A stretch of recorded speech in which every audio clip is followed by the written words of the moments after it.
I know we all see our parents, other adults, or people in a restaurant order wine. I know in my household, I would see my mom drink a glass of wine every so often, or invite friends over and they'll talk about wine, gossip, or just talk about what's going on in their life. Also for parties. When we throw parties, people will bring wine for those who drink wine and have a great time. In this speech, I will first talk about the history of wine, how wine works, and the drawbacks and benefits of wine. Now, let's talk a little bit about the history. Wine is a fermented juice of a grape, also known as a vinifera in Europe. And I know we all thought about Italy. Oh, that's where wine comes from. That's where we usually see wine in certain restaurants and everything. But in Europe, the vinifera, also known as a grape, was being cultivated in the Middle East by 4000 BCE, and probably earlier, according to Britannica.com. Egyptian records dating from 2500 BCE refer to the use of grapes as winemaking.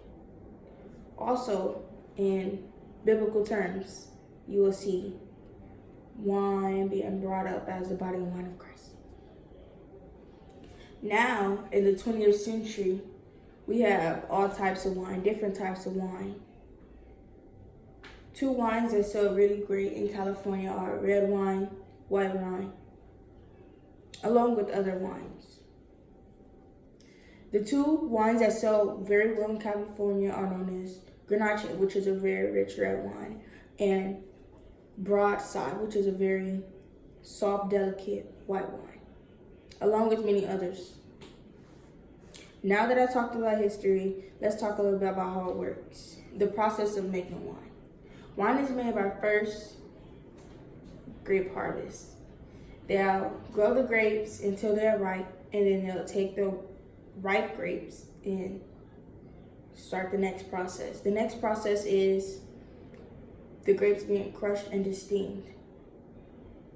First, they take the grapes, they put them in the machine, they let the steam destem, and they would juice the grape. After that is the wine fermentation. This is where they take the grape juice and they turn it into alcohol and carbon dioxide. After this is pressing. This is where they take the leftover grapes and squeeze them for a thicker concentration. Next is metallic fermentation. After metallic fermentation is the maturation of wine. This is where they let the wine mature, sit in barrels, and sit for hours and let it develop itself, letting all the thicker things kind of run to the bottom.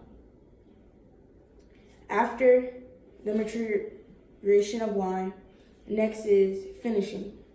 This is where they filter out all the thick pieces of wine and let the smooth, liquidy part of wine draw out from all the chunky pieces of the grape.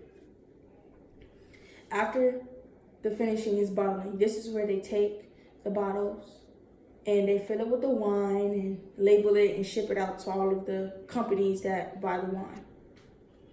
Now that I talk about how it works, let's talk about the drawbacks and benefits. It comes to a lot of health effects when drinking too much wine.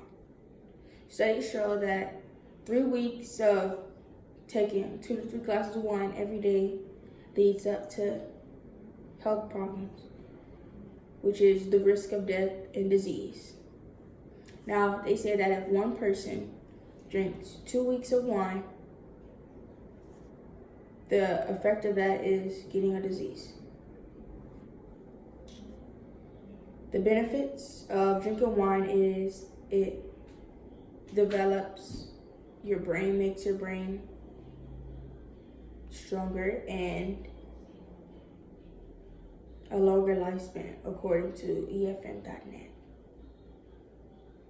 In this essay, I talked about the history of wine, how wine works, and the drawbacks and benefits. I hope that I encourage you all to let others know about the health problems when it comes to drinking too much wine, and let them know that it's good to drink wine, just proportionate. Thank you.